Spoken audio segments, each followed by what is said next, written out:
ಬಂಗಾರಿ, ಅವತ್ತು ನಾವು ಯಲ್ಲಮ್ಮ ದೇವಿ ಎಸ್ಟೇಟ್ನಿಂದ ಬಂದಾಗ್ಲಿಂದ ನನಗೇನೋ ವಿಚಿತ್ರವಾಗಿ ಆಗ್ತದೆ ಕಣೋ.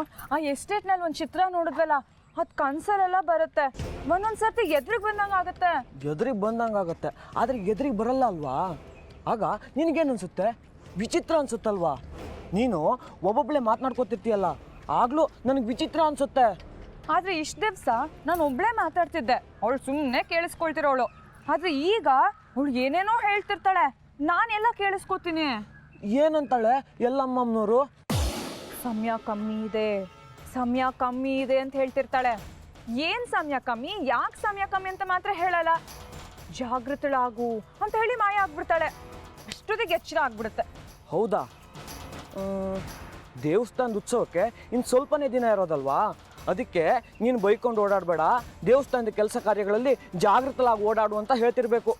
ಅದೆಲ್ಲ ನನಗೆ ಗೊತ್ತಿಲ್ವೇನೋ. ಉತ್ಸವದ ಕೆಲಸ ನಾನೇನೋ ಮಾಡಬೇಕು? ನಾನೇನು ರಂಗೋಲಿ ಹಾಕಬೇಕಾ? ಹಾಗೊಂದು ವೇಳೆ ಹಾಕಬೇಕು ಅಂದ್ರೂ ಚಿಟ್ಕಿ ಹೊಡಿಯೋಷ್ಟರಲ್ಲಿ ಊರೂರಿಗೆ ಹಾಕಿ ಬರ್ತೀನಿ. ಆದರೆ ಅವಳು ಇನ್ನೇನೋ ಹೇಳ್ತಿದ್ದಾಳೆ, ನನಗದು ಅರ್ಥ ಆಗ್ತಿಲ್ಲ.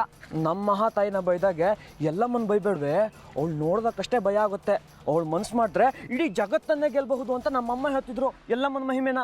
ಈ ಸರ್ತಿ ಏನಾದರೂ ಮುಖಾಮುಖಿ ಆದರೆ ಅವಳು ಹೇಳುವಂಥ ಸಮಯ ಕಮ್ಮಿ ಇದೆ ಅನ್ನೋ ರಹಸ್ಯನ ಹೇಗಾದರೂ ಮಾಡಿ ತಿಳ್ಕೋಬೇಕು.